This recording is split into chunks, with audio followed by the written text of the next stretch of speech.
The man waiting at Seoul's Incheon airport holding a sign that read, Zara Mitchell, looked like he could kill someone with his bare hands and then take a business call without breaking a sweat. Zara Mitchell adjusted the designer sunglasses her twin sister had insisted she wear and approached him with what she hoped was confident stride. "I'm Zara Mitchell," she lied, the words tasting strange in her mouth.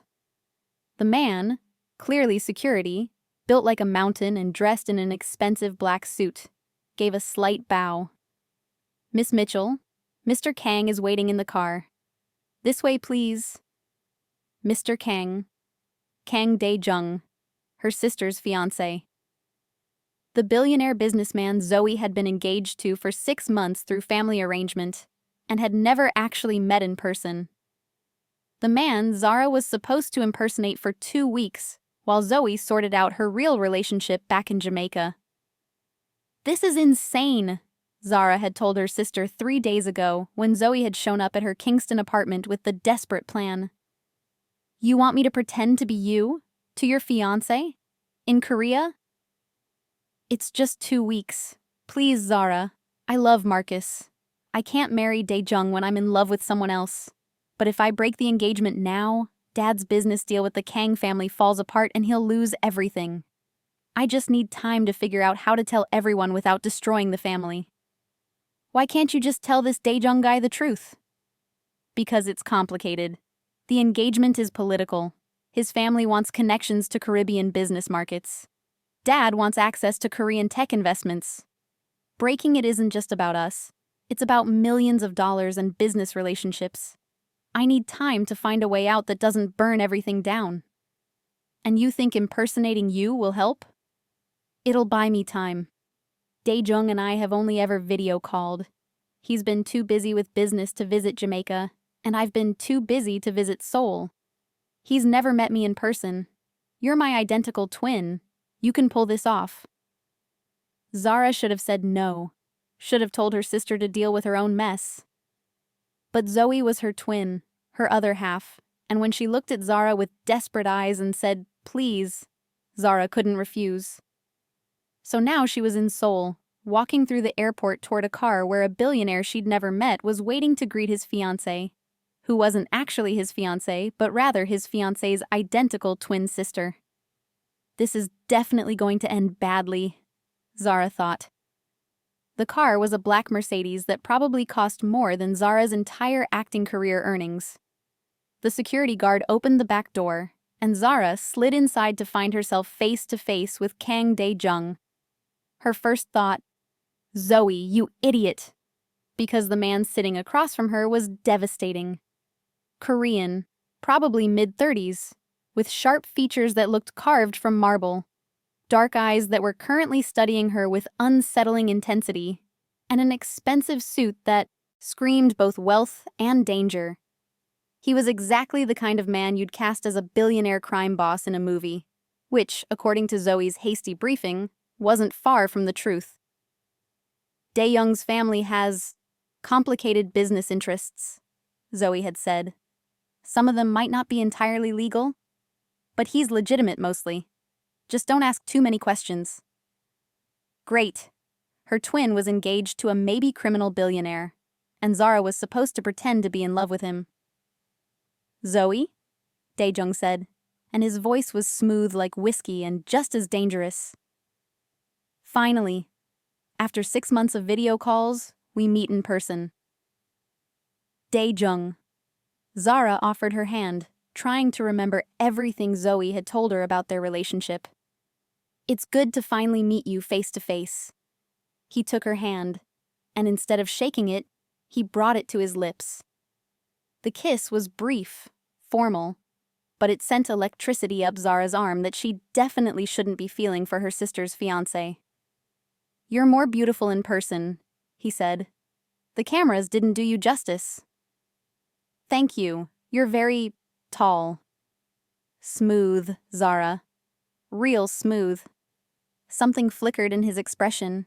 Amusement, maybe, or suspicion. "Long flight?" "Exhausting. I'm looking forward to the hotel." "Penthouse. I've prepared rooms for you in my building. More private, more secure. He settled back in his seat as the car began moving.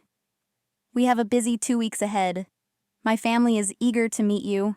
We have several social functions to attend, and I thought we could use the time to get to know each other better before the wedding. The wedding. The wedding that wasn't happening because Zara's twin was in love with someone else, and this entire situation was a disaster waiting to explode. About the wedding, Zara started carefully. Yes? I was thinking, maybe we should postpone. Give ourselves more time to… No. His voice was firm, final. The date is set. Our families have made arrangements. Contracts have been signed. We're getting married in 3 months as planned. But we barely know each other. That's what these 2 weeks are for. Getting acquainted. He leaned forward slightly. Zoe, is something wrong? You seem… different. Nervous. Just jet lag and wedding jitters. This is all very fast. It's been 6 months. That's hardly fast for an arranged marriage. His eyes searched her face. You're having second thoughts. I didn't say that. You didn't have to. I can see it in your eyes. He pulled out his phone. Let me show you something. The screen displayed a contract. Zoe's signature at the bottom next to Dae-Jung's and both their fathers. This engagement is more than romance, Zoe. It's business. Your father's company gets access to Korean tech markets worth millions. My family gets legitimate Caribbean business connections. Breaking this engagement has consequences for everyone involved. What kind of consequences? The expensive kind. Your father would lose his investments. My family would lose face. Neither of us can afford that. He put away his phone. So whatever doubts you're having, put them aside. We're getting married. That's not negotiable. Zara's stomach dropped. This wasn't just a simple engagement her sister could walk away from. There were contracts, money, family honor at stake. Breaking it would destroy people, including their father. Zoe, what have you gotten us into? Before we go further, hit like and subscribe. You won't want to miss what happens next. But to understand how this disaster began, we need to go back 6 months. Zoe had always been the ambitious twin. While Zara pursued acting in Kingston's small theater scene, Zoe had worked in their father's import-export business, making connections, building relationships, positioning herself as the daughter who understood business. When their father needed Korean investors to expand into Asian markets, Zoe had been the one to arrange meetings, including one with the Kang family. That's where she'd met Kang Dae-Jung, virtually. Video calls, business proposals, negotiations that somehow turned into their fathers suggesting an engagement. Business merger through marriage, the old-fashioned way. I said yes because it would help Dad, Zoe had explained to Zara later. And because Dae-Jung seemed nice enough on video. Professional. Smart. I thought I could make it work. But you didn't love him. I didn't know him. How can you love someone through a screen? Zoe had shrugged. I thought feelings would develop. Then I met Marcus, and suddenly I understood what real love felt like. And I knew I couldn't go through with marrying Dae-Jung. Hence the desperate plan. Zara pretends to be Zoe for 2 weeks while Zoe figures out how to break the engagement without destroying their father's business. It had seemed manageable in Jamaica. In Seoul, meeting Dae-Jung in person, Zara realized how catastrophically complicated this was going to be. The penthouse was obscene. Floor-to-ceiling windows showcasing Seoul's skyline, furniture that probably cost more than Zara's yearly income, art that belonged in museums. Your room, Dae-Jung said, opening a door to a bedroom that was bigger than Zara's entire apartment. My room is across the hall. We'll maintain separate spaces until the wedding, of course. Of course. Zara stepped inside, taking in the luxury. This is… a lot. You'll get used to it. Money is something my family has in abundance. He paused at the door. Dinner is at 7. My mother and sister will be joining us. They're eager to meet you. Your family? Right. Looking forward to it. Absolutely dreading it. Zoe? His voice made her turn. I know this arrangement is unconventional, but I promise I'll be a good husband. Fair. Respectful. You'll want for nothing. Except love? Love is for fairy tales. We have something better. Partnership. Mutual benefit. Stability. He smiled, but it didn't reach his eyes. That's more reliable than emotion. After he left, Zara sat on the impossibly soft bed and called Zoe via encrypted video chat. How's it going? Zoe asked immediately. Terrible. He's suspicious already. And Zoe, there are contracts. Real contracts with real consequences. Breaking this engagement will destroy Dad's business. I know. That's why I need time to figure out how to do it without destroying everything. What if there is no way? What if you're stuck in this engagement? Then I'll deal with it. But Zara, 2 weeks. Just give me 2 weeks to find a solution. Please. Zara wanted to refuse. Wanted to tell her sister this was impossible and catch the next flight home. But she was already here. Already committed. And Zoe's desperate eyes through the screen reminded her of why she'd agreed in the first place. 2 weeks, Zara said. But Zoe, if I get caught pretending to be you to a billionaire who definitely has the resources to make me disappear, I'm haunting you in the afterlife. Deal. Thank you, sis. I love you. Love you too, even though you're insane. Dinner with Dae-Jung's family was an education in Korean high society and barely concealed criminal enterprise. His mother was elegant and sharp-eyed, studying Zara like a jeweler, appraising a diamond for flaws. His younger sister was friendlier, but just as assessing. And the conversation danced around topics that made it clear the Kang family's business interests included things that probably didn't appear on tax returns. Your Korean is limited? Dae-Jung's mother asked in English. I'm learning. Dae-Jung has been teaching me via our video calls. Zara had memorized a few phrases Zoe had taught her, but her Korean was basically non-existent. That's all right. We speak English well enough, though you'll need to learn Korean properly once you're married. The Kang family has expectations. Of course. You're very beautiful, his sister Min Seo said. Different from the women Dae-Jung usually dates. More exotic. Zara bristled at the word but kept her expression neutral. Thank you. Min Seo, Dae-Jung warned. What? I meant it as a compliment. Jamaican women are stunning. Everyone knows that. The dinner continued with careful questions about Zara's, Zoe's family, her interests, her plans for after the wedding. Zara answered as best she could, using the information Zoe had provided, but she felt like she was walking through a minefield blindfolded. After dinner, Dae-Jung walked her back to her room. You handled my family well, he said. They're intense. They're protective. And suspicious. You have to understand, Zoe. Our family has enemies. People who'd love to hurt us through the people we care about. My mother was just making sure you're who you say you are. Zara's heart skipped. Why wouldn't I be? No reason. Just being cautious. He stopped at her door. You seem different from your video calls. More spontaneous. Less calculated. Maybe I'm more comfortable in person. Maybe. But his eyes said he didn't quite believe her. Good night, Zoe. Tomorrow we have a charity gala. I've had a dress prepared for you. A dress. Great. Another event to survive without blowing my cover. He leaned in, and for a terrifying moment, Zara thought he was going to kiss her. Instead, he brushed his lips against her cheek. Formal, brief, but enough to send her pulse racing. Sleep well, fiancée. After he left, Zara leaned against the door and tried to calm her racing heart. This was bad. She was attracted to him.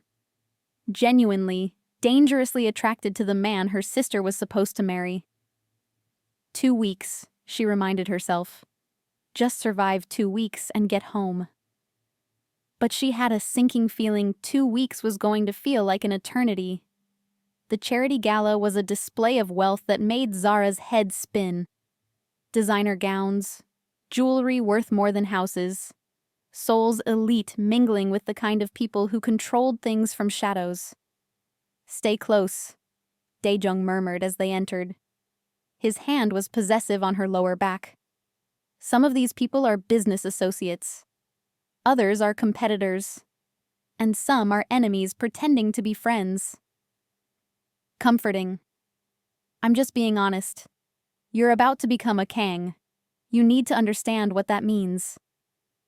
What it meant, apparently, was navigating a room full of people who smiled while calculating how to use you. Dae-Jung introduced her to businessmen, politicians, and people whose titles were deliberately vague, but whose power was obvious. "Your fiancée is lovely," one man said in English, looking at Zara like she was merchandise. "Very vibrant." "Very taken," Dae-Jung corrected, his voice cold. "I'd remember that if I were you." The man laughed nervously and retreated. Dae-Jung's hand tightened on Zara's waist. "You'll get used to that. Men see a beautiful woman and forget she belongs to someone." "I don't belong to anyone." "You will in 3 months, by law and contract. That's how marriage works." But his tone was almost teasing. "Unless you're planning to run away before the wedding?" "Would you chase me if I did?" "Absolutely. I don't lose things that are mine." "I'm not a thing." "No, you're far more valuable than a thing." He pulled her onto the dance floor. "Dance with me, Zoe. Let's give these people something to talk about." Zara had taken dance classes for her acting training, but she'd never danced like this, in a designer gown worth thousands, in the arms of a billionaire who moved like violence wrapped in expensive fabric, surrounded by Korea's elite. "You're a good dancer," Dae-Jung observed. "Thank you. You're not bad yourself." "I had lessons. Rich kids learn these things." His hand splayed across her lower back, holding her closer than was strictly proper. "You're different tonight. More confident. Like you're playing a role." Zara's heart stopped. "What do you mean?" "Nothing. Just an observation." His eyes searched hers. "You know, in 6 months of video calls, I never realized how expressive your eyes are. Or how you bite your lip when you're nervous. The cameras miss those details." "Maybe you weren't paying attention. Maybe I'm paying attention now." He spun her, pulled her back close. "Tell me something real, Zoe. Something I don't know from our scripted video calls. Something honest." "Like what?" "Like why you really agreed to this marriage. Was it just business? Or was there something else?" Zara thought of her sister. Of the real Zoe who'd agreed because she'd wanted to help their father, and hadn't known what love felt like until it was too late. "Maybe I thought I could learn to love you," Zara said quietly. "Maybe I thought arranged marriages could become real if we tried hard enough. And now? Now I don't know. Everything is more complicated than I expected. Life usually is." The song ended, but he didn't release her. "Come with me. I want to show you something." He led her through the gala, out a side door, to a balcony overlooking Seoul's glittering sprawl. The night air was cool, the city below them a sea of lights. "This is my city," Dae-Jung said. "My family has controlled business here for 3 generations, legal and otherwise. And in 3 months, you'll be part of that legacy. You'll be a Kang. That means protection, wealth, power. But it also means danger, enemies, complications. Why are you telling me this? Because you deserve to know what you're marrying into. I'm not just a businessman, Zoe. I'm other things." Things I can't discuss openly. Things that would make you run if you knew the full truth. Try me. He looked at her then, really looked at her, and Zara saw something raw in his expression. Vulnerability behind the polished control. My family isn't just wealthy. We're connected to organizations that operate outside the law, to people who solve problems with violence when necessary. I've built legitimate businesses to distance myself from that world, but I can't escape it entirely. It's in my blood, in my name. He paused. If you're going to marry me, you need to accept that I'm not completely legitimate, that there are parts of my life you can't know about, that loving me, if you ever do, means loving someone who's done terrible things. Have you killed people? Zara asked before she could stop herself. Not personally, but I've ordered it done, when necessary, to protect my family, to maintain order. His eyes held hers. Does that horrify you? It should have. Zara should have been terrified, should have been planning her escape. Instead, she felt something else, understanding. Because this man wasn't a monster. He was a person trapped by his family, by his name, by expectations he couldn't escape. Just like her sister. Just like her. It doesn't horrify me, Zara said quietly. It makes me sad that you've had to become someone who can make those choices. Sad? He laughed bitterly. Most people would say I'm evil, irredeemable, a criminal. Most people don't understand that sometimes good people do terrible things because they don't have better options. Zara stepped closer. You're not evil, Dae-Jung.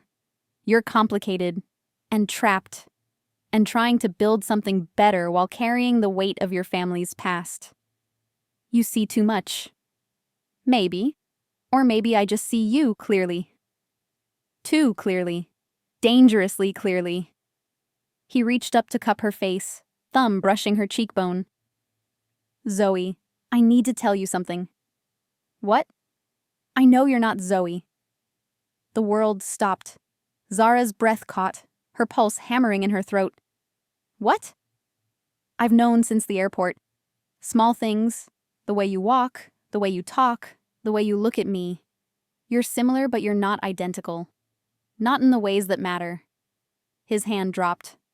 So, I'm going to ask you once, and I want the truth. Who are you really? Zara could lie. Could try to maintain the deception. But standing there with him looking at her like he already knew every secret, she realized lying was pointless. I'm Zara, Zoe's identical twin sister. She asked me to pretend to be her for 2 weeks while she figured out how to break the engagement without destroying everyone's lives. Because she doesn't want to marry me. Because she's in love with someone else. And she didn't know how to tell you without everything falling apart. Dae-Jung was quiet for a long moment. Then, surprisingly, he smiled. At least she sent someone entertaining. You're much more interesting than Zoe ever was on our video calls. You're not angry? I'm furious, but not at you. At the situation. At the arrangements our families made without considering what we actually wanted. He leaned against the balcony railing. Here's what's going to happen.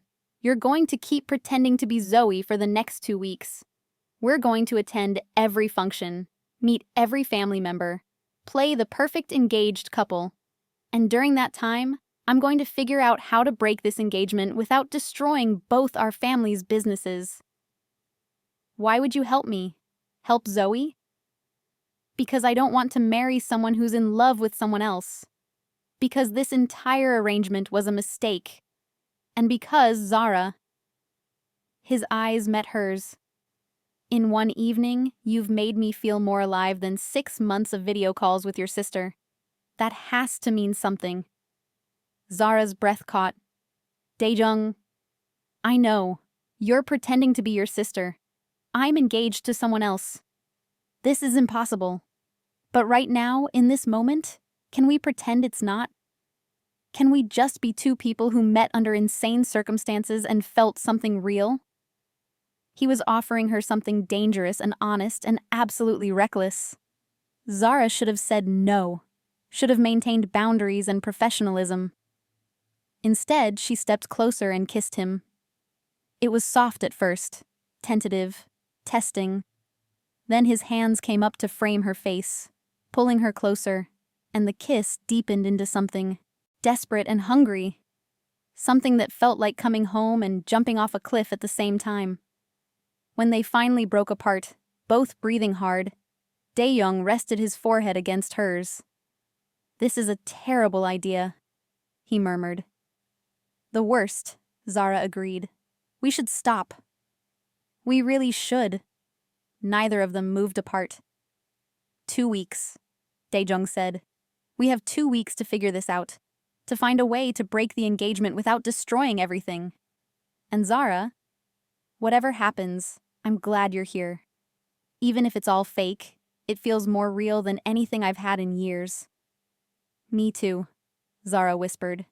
"Me too." The next 2 weeks were a blur of deception and stolen moments. By day, Zara played the perfect fiancée, attending family dinners, shopping with Min Seo, learning about the Kang family's legitimate and not-so-legitimate businesses. Everyone believed she was Zoe, and she played the role flawlessly, using her acting skills to become someone she wasn't. By night, with Dae-Jung, she was herself. They'd talk for hours about everything: her life in Jamaica, his trapped existence in Seoul, the futures they'd each wanted before family obligations crushed their dreams. And slowly, inevitably, they fell for each other.